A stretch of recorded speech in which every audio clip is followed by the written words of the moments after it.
सास बहू के कलेश के जितने किस्से हमारे देश से आते हैं, मुझे नहीं लगता और कहीं से इतनी किस्से कहानियां सुनने के लिए मिलती होगी।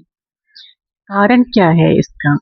कि रिश्ता, जो सास और बहू का रिश्ता है, ये रिश्ता ही इस क्लेश का कारण है। और इसके बीच में फंसता कौन है? इसके बीच में फंसता एक इंसान जो एक औरत का बेटा है और दूसरी औरत का पति है, और दोनों ही उसे बहुत मोहब्बत करती है। तो अगर दोनों ही उससे मोहब्बत करती है, दोनों ही उसको खुश देखना चाहती हैं, तो फिर क्लेश किस बात का? तो एक्चुअली जो क्लेश है, ये सारा क्लेश है अधिकार का। ये सारा क्लेश है कि मेरी चले मेरी चले। ये सारा क्लेश है कंट्रोल का। तो अगर आप किसी रिश्ते को कंट्रोल करना चाहेंगे, अगर किसी के दिमाग को कंट्रोल करना चाहेंगे, माँ चाहेगी कि बेटा मेरी सुने, मेरे पास आके बैठे, मेरे अकॉर्डिंगली चले, और बीवी चाहती है कि उसका पति उसकी सुने, उसके पास आके बैठे, उसके अकॉर्डिंगली डिसीजन ले। Listen for a second, just think about it, कि वो जो इंसान है, जो आपका बेटा है, वो जो इंसान है, जो आपका पति है, उसका खुद का भी दिमाग है ना। Let him think, let him take decision according to his choice. और वो अपनी ये चॉइस से डिसीजन लेगा, क्योंकि उसके पास भी एक दिमाग है।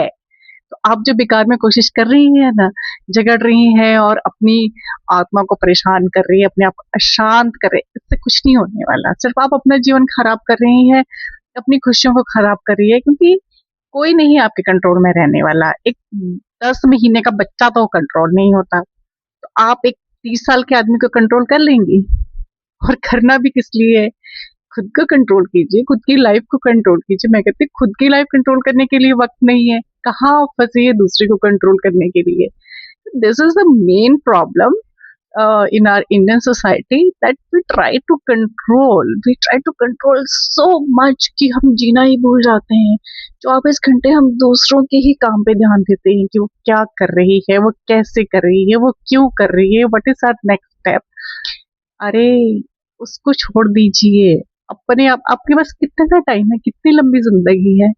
छोटी सी तो जिंदगी है यार। Make your own friends, make your own circle, make your own hobby. है ही नहीं हमारे अंदर हॉबी नाम की कोई चीज ही नहीं है। हमारे यहाँ की औरतों को खाना बनाना, घर का काम करना और चुगलियां करनी, बस इसी में ही सारा दिन निकल रहा है। I am not talking about everyone, of course there is exception, but most of the women.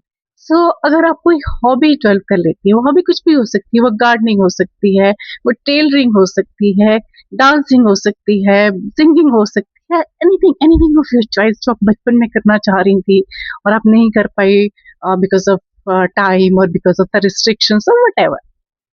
तो आज आप कर सकती हैं, instead of fighting with each other for one man, जिसको कि मतलब आपकी लड़ाइयों से सिर्फ तकलीफ ही होगी और कुछ नहीं होगा। It's better that you pursue your own hobby and maintain a good relationship.